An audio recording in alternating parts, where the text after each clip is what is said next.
Guys നമുക്കിന്നൊരു cabbage വട ഉണ്ടാക്കിയാലോ? ഒരു പാത്രത്തിലേക്ക് കുറച്ച് കാബേജ് ഞാൻ അരിഞ്ഞു വെച്ചിട്ടുണ്ട് കേട്ടോ. അതിലേക്ക് 1 ടീസ്പൂൺ ജിഞ്ചർ ഗാർലിക് പേസ്റ്റും 1 ടീസ്പൂൺ മുളക് പൊടി, 1/2 ടീസ്പൂൺ മഞ്ഞൾപ്പൊടി, 1/2 ടീസ്പൂൺ കുരുമുളക് പൊടി, 1 ടീസ്പൂൺ ഗരം മസാല, ആവശ്യത്തിന് ഉപ്പ്, 1/4 കപ്പ് അരിപ്പൊടിയും കുറച്ച് വെള്ളം ചേർത്ത് നന്നായിട്ടൊന്ന് മിക്സ് ചെയ്ത് കൊടുക്കുക കേട്ടോ. മിക്സ് ചെയ്തപ്പോൾ കുറച്ചും കൂടി അരിപ്പൊടിയുടെ ആവശ്യമുണ്ട്, അത് നിങ്ങൾക്ക് മനസ്സിലാവും, അതിനനുസരിച്ച് ചേർത്ത് കൊടുക്കുക.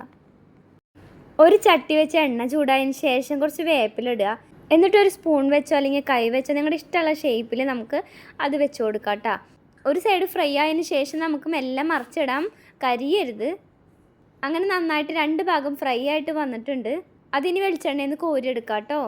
അപ്പോൾ ഇത്രയുള്ള നല്ല അടിപൊളി ടേസ്റ്റാണ്. അപ്പോൾ 4 മണിക്ക് നമുക്ക് ചായയുടെ ഒപ്പമൊക്കെ കഴിക്കാം കേട്ടോ.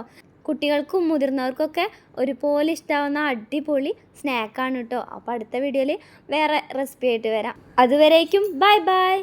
ലൈക്ക് ചെയ്യാനും ഷെയർ ചെയ്യാനും സബ്സ്ക്രൈബ് ചെയ്യാനും മറക്കല്ലേ.